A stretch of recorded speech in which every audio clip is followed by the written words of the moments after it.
Gracias a Dios por el privilegio de estar con ustedes este domingo y poder compartir con ustedes. Están allí en el libro de Juan, en el capítulo 18. Y antes de comenzar a leer, hay muchas ocasiones en las que nosotros nos encontramos con circunstancias en la vida que nos caen de imprevisto, ¿no? Y en ocasiones chocamos, ¿no? Y decimos, híjole, ¿qué pasó? ¿Por qué chocó? ¿Por qué choqué, Señor? ¿Qué está pasando, no, Señor? ¿Por qué pasó esto, no? O puede suceder no solamente esto, sino que se te ponchó la llanta o X cosa, ¿no? Pasó algo y te enteraste de que tienes una enfermedad y tú dices, pero ¿por qué está pasando por esto? Y ves ahí la nota cáncer o ves en la nota esto y todo lo podemos ver como una tragedia, ¿no? Lo vemos como una tragedia y decimos, oh Señor, ¿qué está pasando? Como que ya no me amas, ¿no? Y pensamos que estas cosas suceden sin el control de Dios, ¿no? O sea, suceden porque a lo mejor Dios no está en control, o suceden porque Dios no sabemos dónde estaba, pero no estaba cuando ocurrió todo esto, ¿no? Y no es así, no es así. De hecho, ahorita vamos a estar examinando la Escritura, cómo fue llevado Jesús a dos juicios, a uno religioso y a uno civil o legal, ¿no? Vamos a ver cómo Jesús es llevado, presentado ante el concilio, ante el clero de ese entonces, y por otra parte también es llevado ante Pilato. Pilato, el representante del gobierno romano. Y entonces cuando nosotros estamos mirando esto, como que pensamos, yo creo que hay cosas que se le fueron o se salieron de control a Jesús o se salieron de control a Dios. Y sabes, quiero decirte algo, hermano. A Dios nunca se le sale nada de control. Siempre está en control de tus circunstancias, todo lo que te pasa. Y cuando digo todo es exactamente todo, hermano, ¿no? ¿Recuerdas lo que dice la Escritura allá en Romanos 8? Porque, y sabemos que a los que aman a Dios, todas las que cosas nos ayudan ¿a qué? A bien, aquellos a los que amamos a Dios, a los que hemos sido llamados conforme a sus propósitos. Entonces, no pasa por como desatendido por parte de Dios. Dios está en control. Dios sabe lo que está pasando. Antes de que te pasara, Dios sabía que iba a ocurrir esto. Él conoce todo. Entonces, nada está fuera del control de Dios. Y la muerte de Jesús no estaba fuera del control de Dios. De hecho, para esto había venido. Para morir por nosotros. ¿En qué tiempo? En ese mismo tiempo. Y vamos a examinar la palabra de Dios. Quiero decirte esto porque tienes que entender claramente tú y yo, hermano, que en Dios nosotros no tenemos el control, pero Él sí tiene el control. Él sí sabe lo que hace. Entonces, tú puedes descansar en esto. Cuando está pasando algo en tu vida, tómalo como, Señor, no sé qué está pasando, no sé por qué lo estás permitiendo, pero una cosa sí sé, que tú tienes el control de estas cosas. Y hoy mismo estás aquí y quizás hoy en esta mañana están ocurriendo cosas en tu vida y tú estás diciendo, Señor, que esa es mi enfermedad, no está en tu control. Sí, sí está en el control del Señor. Todo está en el control de Dios. No pasa nada sin que Él lo tenga en control en su mano. Así es que, hermano, con esta confianza nos podemos acercar y decirle, Señor, tú sabes lo que está pasando, sabes que está ocurriendo esto, que estoy pasando por esto, Señor, aún por circunstancias difíciles de prueba, de tentación, Dios sabe los que tú estás pasando. Así es que cuando vemos a Jesús que está pasando todo esto, que lo están llevando a un juicio religioso, pues dices, qué tremendo, ¿no? La prédica de esta mañana yo le quiero llamar un concilio con apariencia de piedad, ¿no? Este concilio era el concilio de aquellos hombres que estaba formado por 71 personas, ¿no? Este era el concilio religioso, eran 70 personas que estaba constituido por fariseos, por saduceos, por sacerdotes, por ancianos, ¿no? Todos ellos eran hombres de poder en el clero y ahorita lo vamos a examinar. Voy a repetir algunas cosas para que podamos tenerlo también presente allí. Entonces, vamos a ver cómo el arresto de Jesús no fue algo que tomó por sorpresa a Dios, ni que haya perdido el control Dios, ni que Jesús estaba preocupado porque sabía que no sabía qué estaba ocurriendo. Jesús no estaba diciendo, ¿qué está ocurriendo? ¿Por qué voy a ir a la cruz? ¿Por qué me van a matar? Jesús no sabía eso. Jesús no decía eso. Jesús sabía exactamente lo que iba a ocurrir. Él sabía, y él había estado viniendo diciéndoles a los discípulos durante mucho tiempo, les había dicho, hey, voy a morir, hey, voy a ser llevado, voy a ser entregado por los gentiles, pero al tercer día voy a resucitar. O sea, Jesús sabía exactamente esto. Imagínate, es algo tremendo, pero todo está en control de Dios. Ahora, todo estaba planeado para el tiempo en que Jesús nació. En las circunstancias que Jesús nació, todo estaba exactamente previsto por Dios. Así es que, hermano, tú y yo no somos una equivocación de Dios. Dios no se equivocó. Dios sabe exactamente en dónde. Tú estás aquí en Toluca porque Dios quiere que estuvieras aquí en Toluca. Y tú estás viviendo aquí en las circunstancias que estás viviendo porque en ese momento Dios quiere actuar en tu vida de acuerdo a tus circunstancias. Entonces Dios quiere también actuar en nuestras vidas de acuerdo a nuestras circunstancias. ¿Sabes? Por ejemplo, yo soy del DF. Estoy viviendo en Puebla, pero estoy predicando. La iglesia la tenemos en Apizaco, Tlaxcala. Y tú dices, qué revoltijo, ¿no? Pero te voy a decir algo. Dios sabía todas esas cosas. Sabía que yo iba a salir de un lugar, iba a estar en otro lugar viviendo, pero iba a estar predicando en otro lugar. Sabes, Él tiene todas las cosas bajo control. Tu vida está bajo el control de Dios. Así es que tú puedes descansar. Y si hoy visitas por primera ocasión este lugar, pues esto es lo que creemos. Sabemos que Dios tiene el control. Ahora, quiero mencionarte algunos versículos para que veas que Dios estaba en control. Y vamos allí a Juan capítulo 10, versículo 17, del 17 al 18 vamos a leer. Y dice así, por eso me ama el Padre. O sea, Jesús hablando de esto, dice, por eso me ama el Padre, porque yo pongo mi vida para volverla a tomar. Nadie me la quita, sino que yo de mí mismo la pongo y tengo el poder para ponerla y tengo el poder para, ¿qué dice? Para volverla a tomar. Este mandamiento recibí de mi Padre. O sea, Jesús está en control. Él no dice, ¿qué me está pasando? Él sabe lo que está pasando. Y cuando a ti te esté ocurriendo algo, debes de saber, quizás yo no lo sé en este momento, pero Dios sí sabe lo que está ocurriendo en mi vida. Él sabe lo que está pasando. Me corrieron de trabajo, ok, ya me corrieron, ¿no? Y tú dices, yo sé qué es eso, ¿no? Pero tú tienes que saber muy claramente que Dios está en control. Te trae paz. Te trae paz cuando te dices, Dios está en control. Y tú dices, sí me siento en paz, pero ¿qué voy a comer? Bueno, entonces no estás en paz, pero lo que yo quiero decirte es que necesitamos entender esto. También cuando nosotros vamos a Hechos capítulo 2, versículo 22, nos vamos a encontrar con otras situaciones que dijo aquí Pedro, ¿no?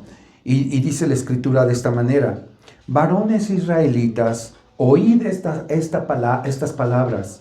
Jesús Nazareno, varón aprobado por Dios entre vosotros, con las maravillas, con los prodigios y señales que Dios hizo entre vosotros por medio de él, como vosotros mismos sabéis, a entregado por el determinado consejo y anticipado conocimiento ¿de quién? De Dios. O sea, ¿Dios estaba en control? Sí, Dios estaba en control. ¿Dios sabía lo que estaba pasando? Sí, Él sabía. ¿Jesús sabía lo que estaba pasando? Sí, Él sabía. Todo estaba en el control de Dios. Entonces nosotros vemos esto. Dice, prendiste y matasteis por manos de inicuos, crucificándole, al cual Dios levantó sueltos los dolores de la muerte, por cuanto era imposible que fuese detenido por ella. Él sabía que iba a ser entregado en manos de gentiles. ¿Quiénes? Los romanos, ¿verdad? ¿Quiénes le iban a matar? Los romanos, ¿no? Y entonces, ¿sabes, hermano? Todo esto está en ese control de Dios. Ahora, en Gálatas 4, del 4 al 7, nos dice: sin embargo, cuando se cumplió el tiempo establecido, fíjate qué hermoso, cuando se cumplió el tiempo establecido, Dios envió a su Hijo, nacido de una mujer y sujeto a la ley. Dios lo envió para que comprara la libertad de los que éramos esclavos. Lo estoy leyendo en la versión NTV.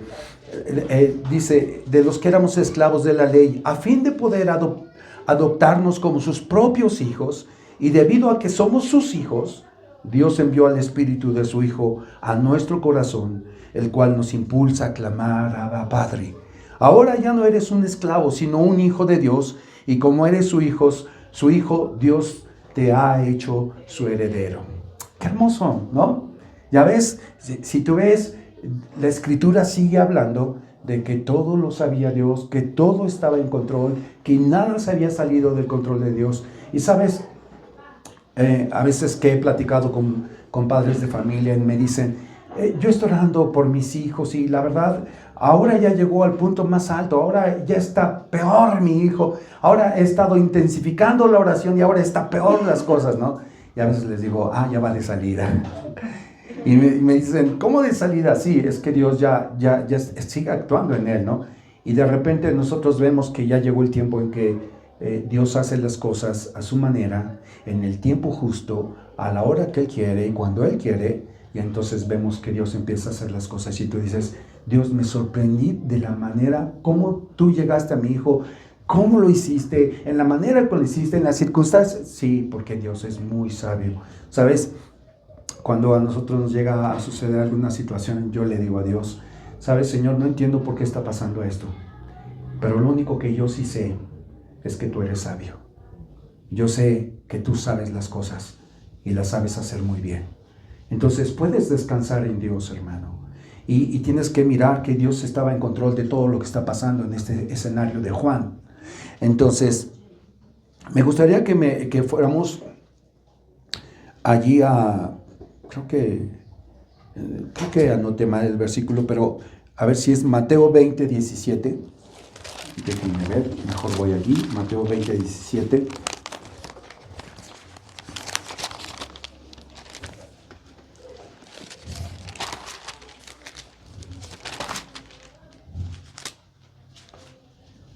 Sí, está correcto ahorita.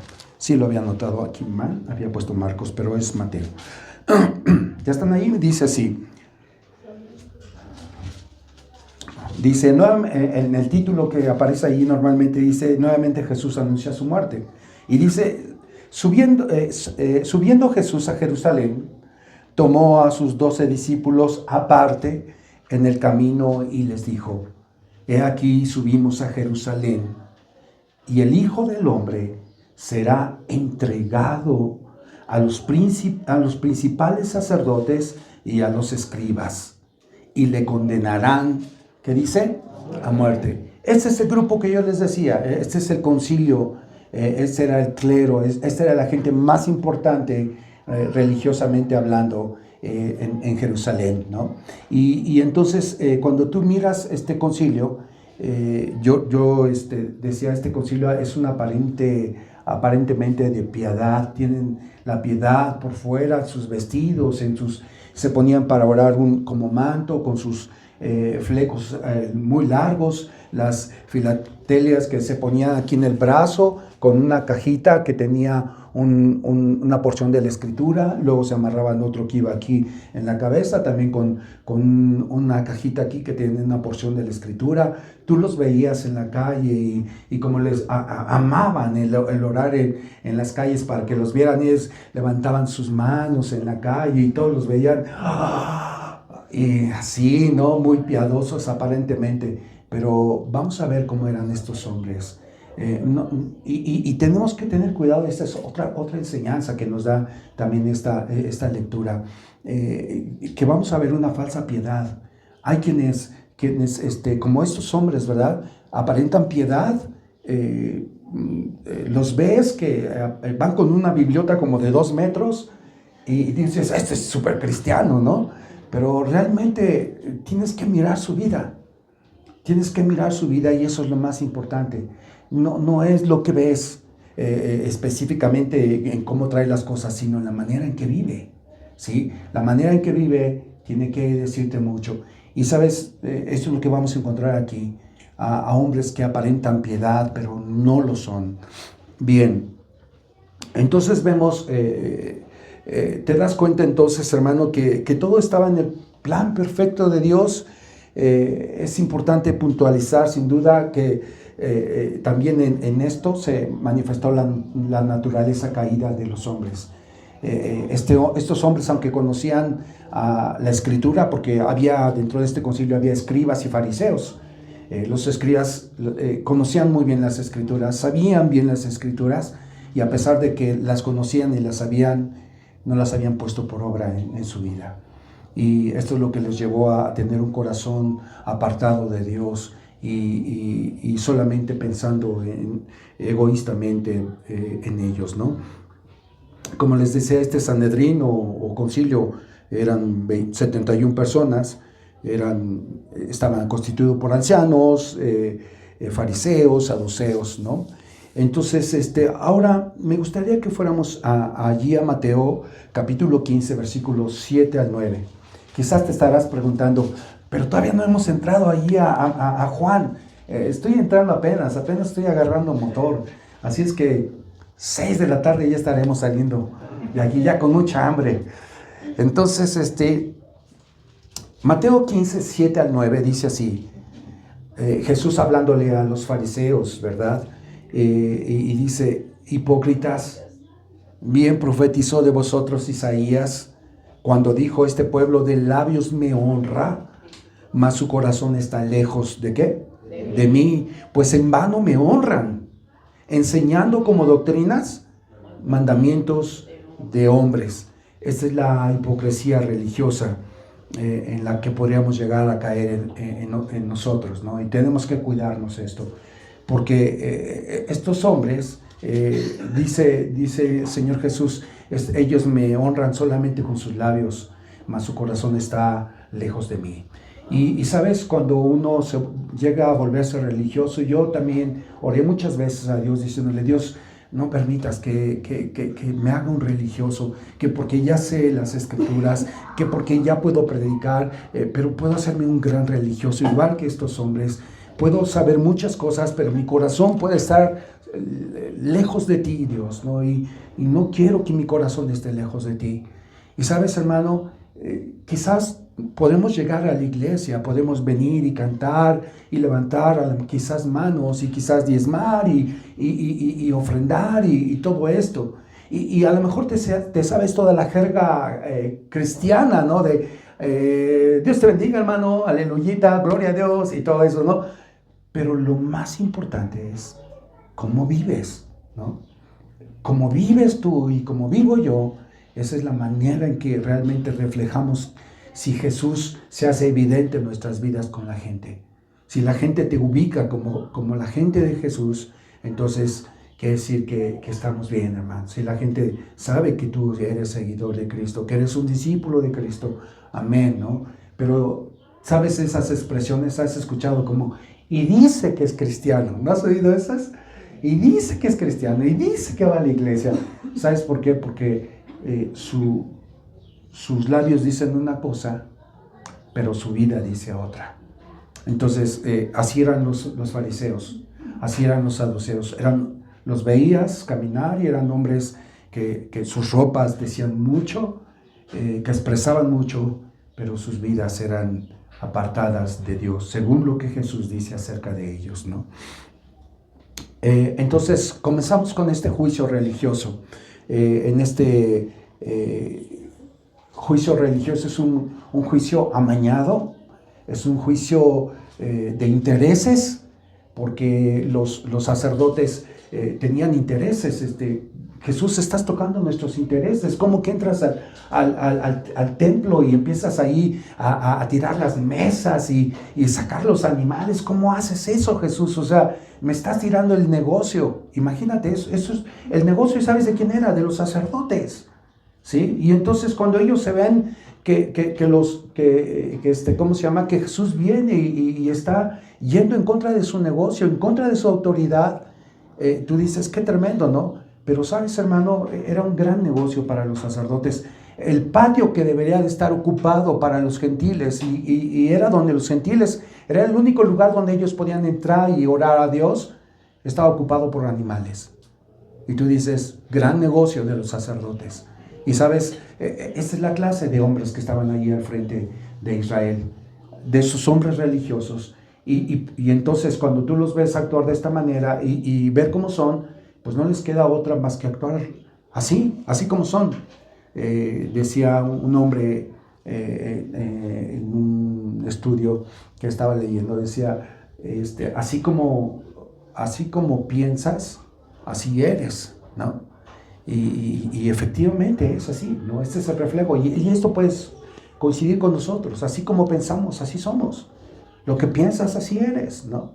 Y entonces vamos a seguir examinando lo que dice aquí la Escritura. ¿Recuerdas aquella Escritura que dice, porque los hombres amaron, allá en Mateo 3, ¿no? Porque los hombres amaron más las tinieblas que la luz, porque sus obras eran como malas, ¿no? Y por eso juzgaron al Mesías, al que tuvieron esperando mucho tiempo, y ahora que llega, y ven la evidencia, ven que lo que él hace es justamente una evidencia divina, y tú dices, ¿por qué no lo vieron? Caminó entre nosotros, como dice el apóstol Juan, ¿no? Dice, y vimos su gloria como la del unigénito del Padre, lleno de gracia y de verdad. Lo vieron a Jesús caminando, sentarse allí, y sabes, lo único que pensaron es mis negocios, mi autoridad, mi posición, mi estatus social, todo eso pensaron ellos, pero nunca miraron al Mesías que había llegado, nunca vieron al Hijo de Dios, a quien ahora le estaban llevando a juicio.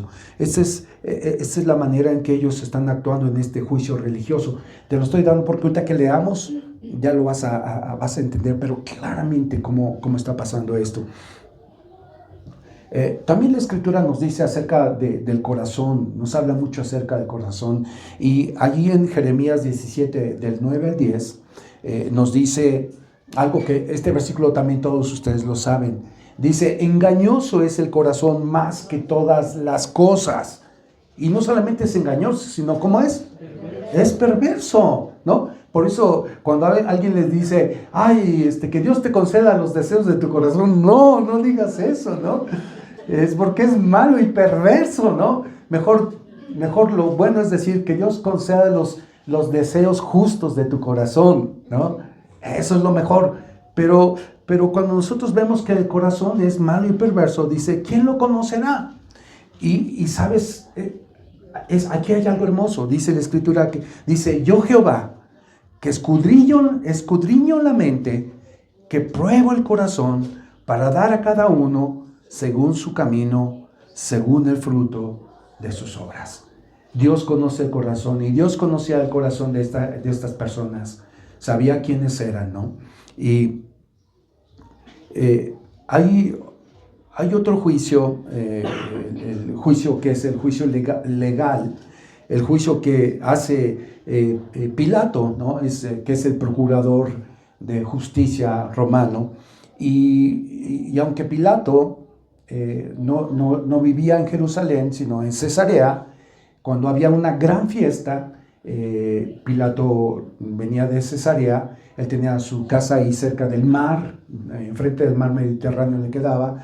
Entonces él venía a Jerusalén y estaba allí en la fortaleza Antonia. En la fortaleza Antonia era el cuartel dentro de Jerusalén, donde estaban todos los soldados, y ahí venía en estos tiempos. Y ahora ¿qué estaban celebrando o iban a celebrar? ¿Recuerdan ustedes? Iban a celebrar la Pascua, ¿no? Un evento glorioso, ¿no? De los hechos gloriosos de Dios, ¿sí? Entonces, estamos mirando que se va a celebrar la Pascua, y que todos los judíos tienen una gran fiesta.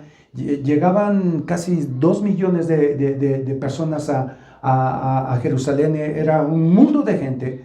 Y sabes, y ellos estaban preparando todo para la Pascua. Pero sabes, a veces solamente pueden tener una reunión y pueden tener un acto religioso, pero sin tener una relación con Dios. Y eso es lo que tenemos que entender. Ellos solamente querían cumplir un acto religioso, pero no querían tener una buena relación con Dios. Y sabes, hermano, muchos de nosotros también deseamos que Dios nos dé cosas, nos conceda esto, nos dé esto otro, pero a veces no queremos ser gobernados por Dios. ¿Sí? Queremos ser salvados por Dios, pero no gobernados, ¿verdad? Entonces, tú necesitas, y yo necesito ser gobernado por Dios, entrar en sus preceptos, entrar en su palabra y estar actuando de acuerdo a Dios. Si no, nos pareceríamos a los fariseos, ¿no? Que van a una fiesta, ¿sí? Es una celebración hermosa porque el acto de la Pascua era que ellos habían sido esclavos y ahora habían sido librados porque sus casas no fueron tocadas, ¿verdad? Porque hubo un sacrificio, ¿verdad? Había un cordero que se había sacrificado y habían untado la sangre en las puertas para que ellos no sufrieran esta plaga en su familia. Y Dios les libró. Y entonces ellos celebraban la Pascua, la salida de la esclavitud. Y sabes, hermano, pero lo que ellos estaban ignorando, que Jesús era el Cordero de Dios que quita el pecado del mundo. Amén. Ellos estaban ignorando que Él era nuestra Pascua, como dice el apóstol Pablo. Él era nuestra Pascua. Él era realmente quien nos iba a sacar, a librarnos de la esclavitud, del pecado. ¿Sí? Pero ellos no estaban mirándolo a Jesús. Y sabes, lo más triste es que hoy día los judíos siguen esperando al Mesías, cuando Él ya llegó y ellos le mataron. ¿Sabes? Si bien es cierto que todo estaba en control, no puedes ignorar el corazón de estos hombres que mataron a Jesús. Y este procurador romano que fue de alguna manera de un carácter débil, aunque débil en cuanto a hacer lo que era correcto, porque las cosas malas era de un carácter tremendo, hacía cosas que tú decías, qué terrible, ¿no? Pero lo que ahora vemos nosotros es que este hombre ve a un hombre justo y lo está declarando como inocente. Pero cuando viene la gente, le está presionando, este hombre que tiene que cambiar su veredicto de inocente a culpable, ¿no? Y tú dices, qué tremendo. Y este hombre, hermano, este hombre fue avisado por Dios, ¿no? A través de su esposa, ¿no? Su esposa le dijo a Pilato, oye, he tenido un sueño, no le hagas nada a este hombre, no vayas en contra de este hombre, ¿verdad? Y la esposa le dijo, por favor, no lo hagas. Y este hombre parece que le dijeron, hazlo. ¿Sabes, hermano? Cuando un hombre tiene mucho que perder, a veces dices, Jesús, ¿tú qué me vas a dar? ¿Tú qué me das a cambio? Porque si no voy a perder mucho. Y sabes, mucha gente que no ha venido a Jesús hoy, ese es el problema de esta gente, porque ellos creen que tienen mucho que perder, sin entender que cuando vienes a Jesús, entonces ganaste todo. Y entonces, veamos, ahora sí vamos a entrar a la prédica. Todo este rollo fue para entrar, pero ahora vamos allí a Juan, capítulo 18.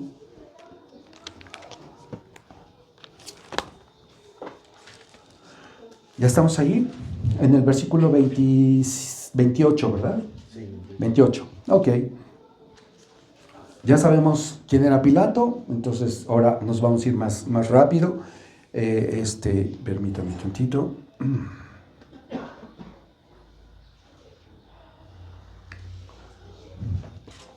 Dice así: llevaron a Jesús de casa de Caifás al pretorio. Era de mañana y ellos no entraron en el pretorio para que no se contaminasen, ¿no? Y así poder comer la Pascua, dice, ¿no? Fíjate, ellos llegan al pretorio, que era un lugar de gentiles, que era esta fortaleza Antonia que te hablo, y entonces ellos llegan, cuando llegan ahí, no, están así, y van a ver a Pilato, después de que ya Jesús venía de casa de Caifás, porque recuerdas tú, primero fueron con Anás, el suegro de Caifás, que eran sacerdotes, y después de haber pasado por, perdón, por Anás y vienen con Caifás, también pasaron con Caifás, y Juan no nos habla qué pasó con Caifás, pero ahorita lo vamos a ver algo. Entonces, cuando nosotros vemos que ya viene de Caifás, Jesús ya viene maltratado, porque estando en esta visita con Caifás, le dan de puñetazos, un puñetazo con el puño cerrado, lo golpean en la cara a Jesús, y no es uno, son varios los que le pegan en la cara, pero también es abofeteado, lo abofetean en la cara, y no solamente lo abofetearon, sino le escupieron el rostro, y dijeron injurias a Jesús, ¿no? Y le dijeron, profetiza, ¿quién te pegó?, ¿no? Empezaron a burlarse de Jesús. Así venía de este estado, venía de casa de Caifás, Jesús. Así viene con Pilato, lo entregan a Pilato, y mira lo que sucede. Permíteme.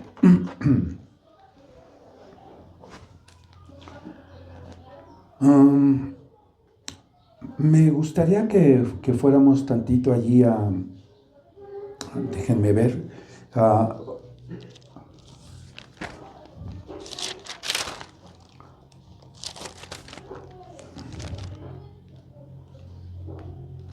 Mateo 23, perdón, perdón, estoy equivocando, es que parece ser que, déjenme ver.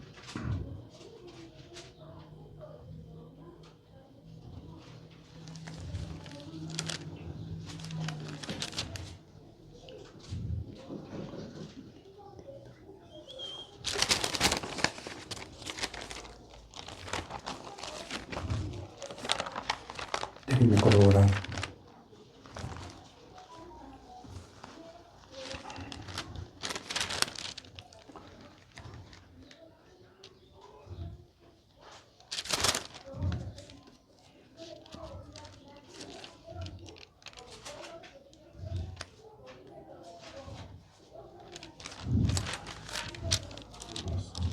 Que perdí el versículo, que es cuando está...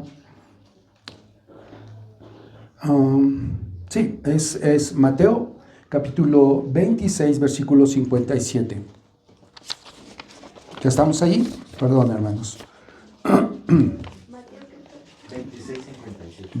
26:57.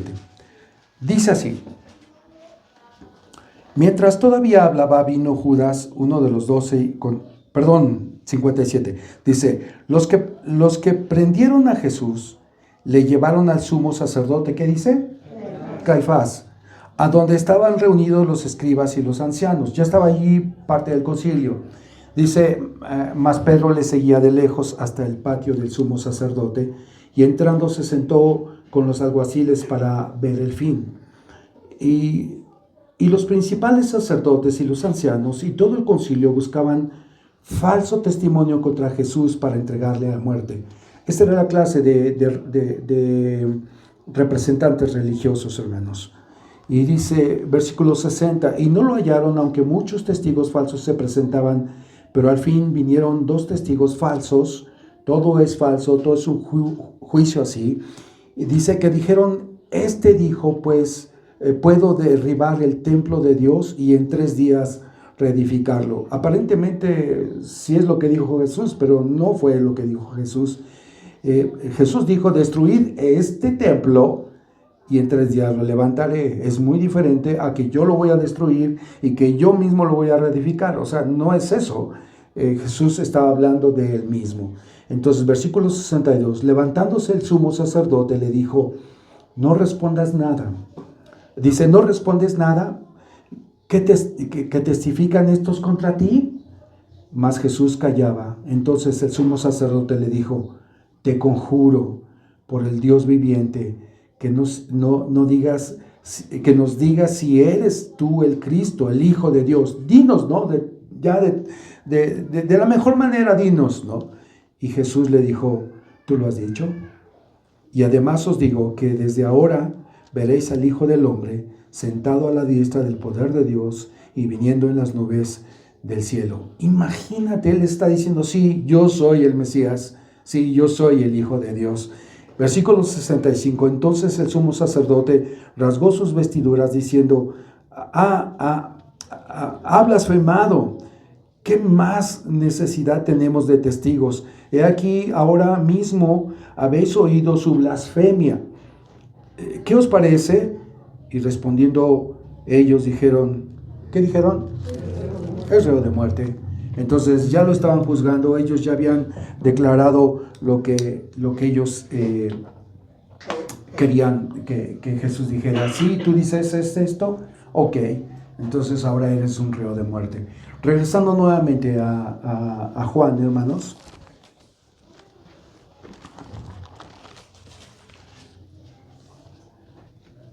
Entonces vemos allí que venían de casa de Caifás en el versículo 28. En el versículo 29 dice entonces Pilato, ahí mismo en el 28, cuando dice la escritura que ellos no entraron al patio porque no querían contaminarse, efectivamente dicen, no me quiero contaminar, pero ¿qué contamina más? ¿Lo que tú piensas en tu corazón? ¿Las acciones que hay en tu corazón? O simplemente no entrar en el patio de Pilato, ¿no? Para no contaminarse. ¿Sabes? Ellos querían celebrar una fiesta y tener una reunión religiosa, pero estaban matando al Dios al que adoraban, ¿no? Entonces, qué tremendo, ¿no? Cuando solamente vas porque crees que es una reunión y no sabes que se trata de una relación con Dios. Entonces, versículo 29, entonces saliendo Pilato a ellos les dijo, ¿qué acusación tenéis contra este hombre? ¿Cuál era la acusación? Blasfemia, ¿verdad? Pero a Pilato, ¿qué le importaba que fuera una blasfemia? Pues ustedes arréglense, o sea, esto no es cosa mía, ¿no? Y no le dijeron eso, sino le dijeron una mentira, los religiosos.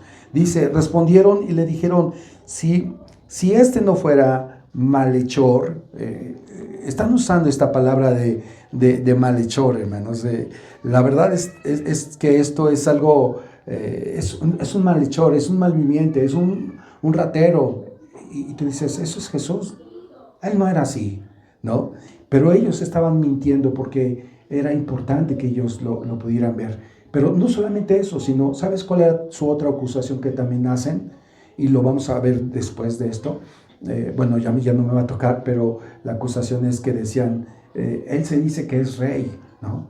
Y todo aquel que se opone ante Roma y dice que es otro rey, está en contra de Roma, está en contra del César, ¿no? Y entonces eso era algo peligroso para el imperio romano. Entonces dice en el versículo 31, entonces les dijo Pilato, tomadle vosotros y juzgadle según vuestra ley.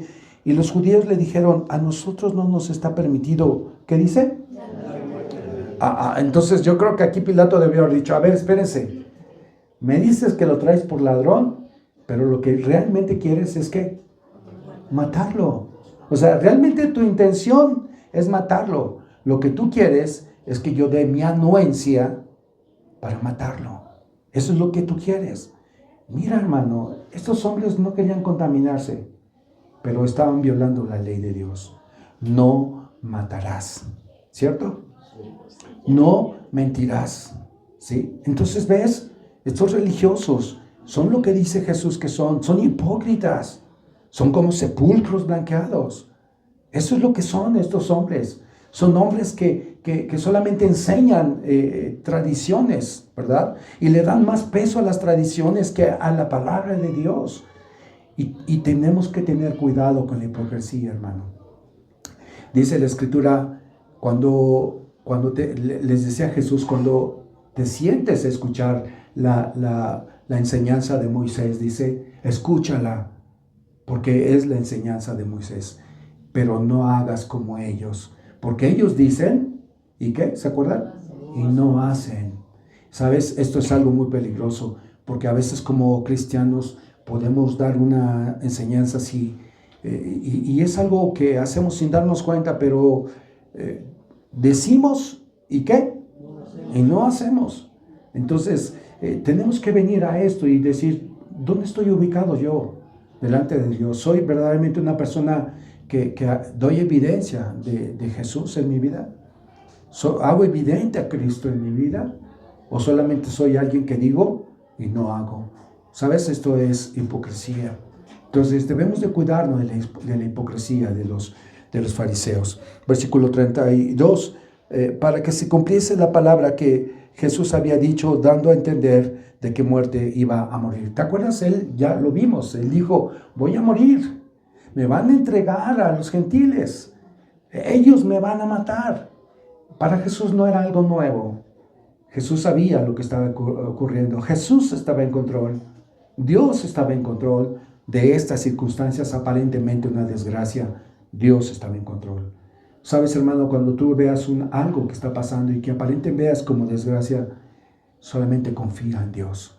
Acuérdate de esta palabra en este día y que tú puedas decir, Señor, yo veo esto como una desgracia, como algo tremendo, pero sabes, debes de descansar en Dios.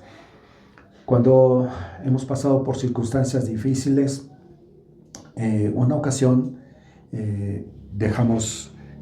Dios habló a nuestra vida, a mi esposa, a mí, diciendo, teníamos una escuela, un negocio, era una escuela, y entonces Dios habló a mi esposa y dijo, oye, ya, con esto, ¿no? Y me dijo mi esposa, oye, ¿cómo ves? Y le dije, pues sí, está bien, si Dios está diciendo, está bien, ¿no? Teníamos a los hijos en la universidad, ¿no? Y entonces nosotros dejamos la escuela porque Dios nos estaba pidiendo que le dejáramos, pero nunca le dijimos a Dios, bueno, sí, y luego, ¿cómo vamos a mantenernos, no?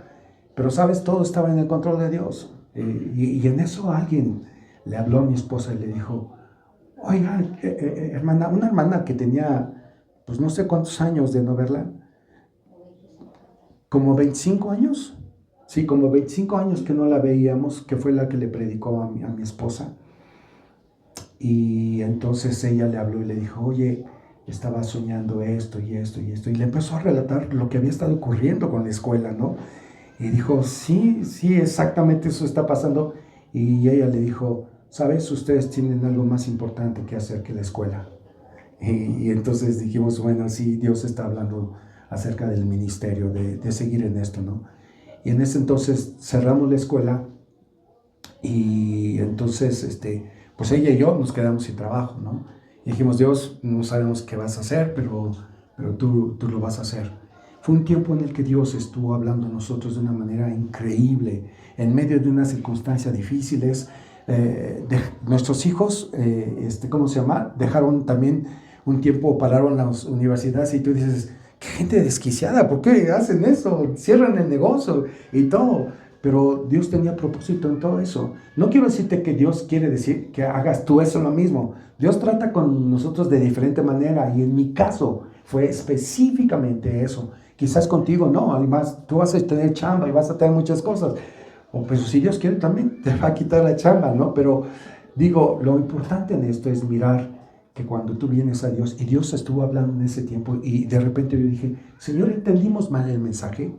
Y yo me acuerdo que me iba a la sala y ahí me tiraba y lloraba delante de Dios. Le decía, Dios, dime, pequé en algo. ¿Qué fue mi pecado? ¿Qué está pasando, Dios? La verdad es que no entiendo. Y Dios parecía que estaba callado. Pero pasaron las semanas y otra vez yo insistiendo en Dios. Dios, ¿qué pasó? Y Él me dijo, estoy tratando con tu vida. Me dije, uy, no está llenando. Dios tiene que hacer un trabajo muy fuerte conmigo. Y Dios empezó a trabajar de tal manera que después de que pasó este tiempo de prueba, Dios empezó a hacer las cosas de una manera increíble. De repente llegó el trabajo, de repente empezamos a tener todo, nuevamente todo, así como cuando Job, ¿te recuerdas? Que le fue quitado todo. Y yo no fui como Job, que dije, Dios dio y Dios quitó, ¿no? Yo decía, ¡ay, Señor, está difícil! Pero te voy a decir algo, en eso aprendimos que cuando Dios te quita, no hay problema. Dios puede hacer las cosas y levantarte de la manera increíble en que tú no sabes. Y sabes, hermano, cuando nosotros miramos esto, sabes, lo más glorioso es que en este concilio, en este juicio, que le están haciendo a Jesús, podemos ver la mano de Dios en medio de estas circunstancias. Tú y yo no estaríamos hoy aquí siendo salvados por Jesús si esto no hubiera ocurrido. ¿Ves? Todo tiene un propósito en nuestras vidas. Y vamos a terminar. Dice, versículo 33, ¿verdad? Sí. Pilato volvió a entrar en el pretorio y llamó a Jesús y le dijo, ¿eres tú rey de los judíos? Jesús le respondió, ¿dices tú esto por ti mismo o te lo han dicho otros de mí? Jesús lo que le estaba diciendo es que realmente tú estás diciendo porque sientes esto, me estás preguntando honestamente quién soy yo o nada más es porque escuchaste, ¿no? Eso es lo que está diciendo Jesús. Versículo 35, Pilato le respondió, ¿soy acaso judío? Tu nación y los principales sacerdotes te han entregado a mí. Pues, ¿qué has hecho? ¿No? ¿Qué has hecho? Y dice el versículo 36, respondiendo Jesús, mi reino no es de este mundo. Si mi reino fuera de este mundo, mis servidores pelearían para que yo no fuera entregado a los judíos, pero mi reino no es de aquí. No sé, para estas palabras que está diciendo Jesús, no sé qué para Pilato que él ha de haber dicho, ¿de qué mundo? ¿O de qué me estás hablando? ¿Sabes? La gente a veces no entiende lo que pasa con nosotros los cristianos. ¿Sabes? En alguna ocasión, cuando pasamos estas situaciones, había gente que nos decía, uy, Brasil está pasando muy duro, ¿no? Muy difícil, ¿no? Y una gente se atrevió a decir esto, dijo, si ustedes tuvieran un circo y compraran enanos, les crecerían. Dijimos, uy, sí, crecerían los enanos, ¿no? Y dijimos, así se ve de mal la situación, ¿no? Pero, ¿sabes? Dios estaba en control. Y, ¿sabes? Después cuando pasas el tiempo y cuando pasan los años, te das cuenta que Dios siempre está en control, hermano. Entonces, ve esto. Versículo 37. Le dijo entonces Pilato, luego tú eres rey, entonces tú eres rey. Respondió Jesús, tú dices que yo soy rey. Yo para esto he nacido, o sea, para esto he nacido. Esta es la causa, este es el motivo de que yo haya nacido, para hablar la verdad de Dios, para estar aquí en este tiempo, para hacer la voluntad de Dios. Para esto he nacido. ¿Sabes, hermano? Me gusta mucho esto. Lo identifico también con un canto de Marcela Gándara que dice que nosotros nacimos en el tiempo que nacimos y vivimos en el lugar donde vivimos porque Dios tenía un propósito para nuestra vida. Y así es. Y Dios tiene un propósito para nosotros. El que ahora tú estés aquí en Calvary es un propósito de Dios para tu vida. ¿Sabes, hermano? Cuando pasan los años te das cuenta que estuviste en el lugar exacto donde Dios quería tenerte. Y tú estás aquí en el lugar exacto donde Dios te quiere tener. Y sabes, si tú es primera vez que vienes, quiero decirte que estás en el lugar exacto, que necesitas arrepentirte de tus pecados. Oye fuerte, pero eso es lo que necesitas hacer, arrepentirte de tus pecados y venir a Cristo Jesús, reconocerle como tu Señor y Salvador. Y terminando esto, dice la Escritura, tú dices que soy rey, yo para esto he nacido y para esto he venido al mundo, para dar testimonio, ¿qué? A la verdad. O sea, yo doy testimonio de lo que es la verdad. ¿Sabes? Este mundo está loco, hermano. Y tú me dirás, ¿por qué está loco? ¿Sabes por qué? Porque a lo bueno le dice que es, ¿qué? Malo. Y a lo malo le dice que es bueno. Este mundo está en la locura. ¿Sabes? Este mundo le hace falta la verdad. Jesús dijo, yo soy el camino, la verdad y la vida. Yo soy la verdad que tú debes de saber, ¿sí? Esta era la verdad. Entonces cuando Jesús dice, para esto vine, para eso estoy aquí, para decirle los propósitos de Dios. ¿Sabes, hermano? Pilato no quería saber la verdad. Y dice aquí, todo aquel que es la verdad, de la verdad, ¿qué dice? Oye mi voz. Hermano, ¿eres de la verdad? Amén, ¿no? Dice, le dijo Pilato, ¿qué es la verdad? ¿No? ¿Y qué crees que hizo Pilato? ¿Se quedó a escuchar? Y a decir la gente hoy, la gente no quiere oír la verdad. Y cuando tú les hablas de la verdad, ellos no se cierran y no quieren escuchar la verdad y dicen otro día. O sabes, su mejor expresión es, si a ti te funcionó, qué bueno. ¿Sabes? Lo importante en esto es que nosotros hablemos la verdad que conocemos de Dios. Y dice la Escritura, y cuando hubo dicho esto, ¿qué pasó con Pilato? Dice, salió otra vez a los judíos y les dijo, yo no hallo en él, ¿qué? Este era el veredicto, yo no hallo ningún delito en él. Pero vosotros tenéis la costumbre de que os suelte uno en la Pascua. ¿Queréis pues que os suelte al rey de los judíos? Entonces todos dieron voces de nuevo diciendo, no este, sino a Barrabás. ¿Y Barrabás era qué?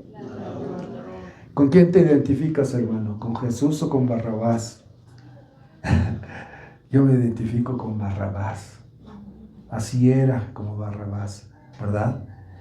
No porque sea ladrón, no cuides tu cartera, pero un hombre pecador, un hombre que había hecho lo malo y que alguien iba a morir en mi lugar. Y sabes, esta es la escena muy hermosa. Hasta hubo una película que decía yo soy Barrabás o él es Barrabás, ¿no? Algo así. Y hablaba de esto, ¿no? Hablaba de que este hombre no se le esperaba.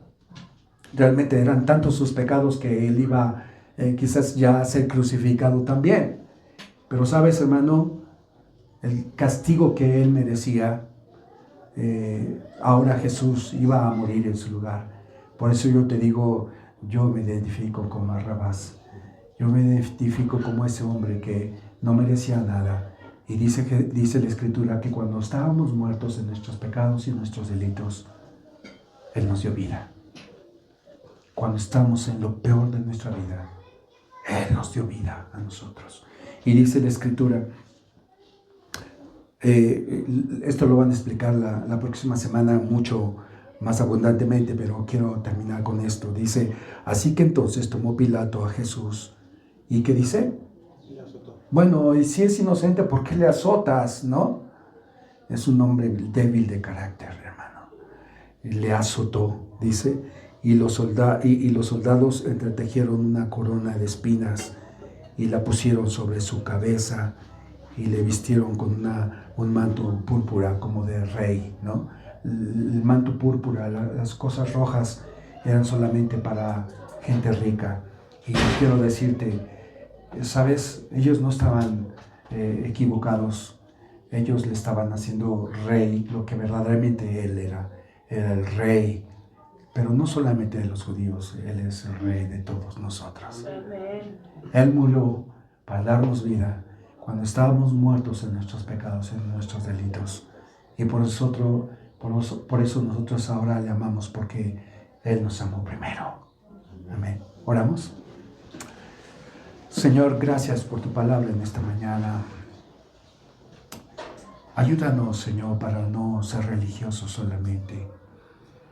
Permite que la gente pueda ver que damos evidencia de ser tus hijos en nuestra manera de hablar, de comportarnos, en nuestra pureza, en nuestra actitud, Señor, en nuestra fe, en nuestro amor, Señor. Permite que podamos dar testimonio, Señor, que somos sal y luz de esta tierra, Señor.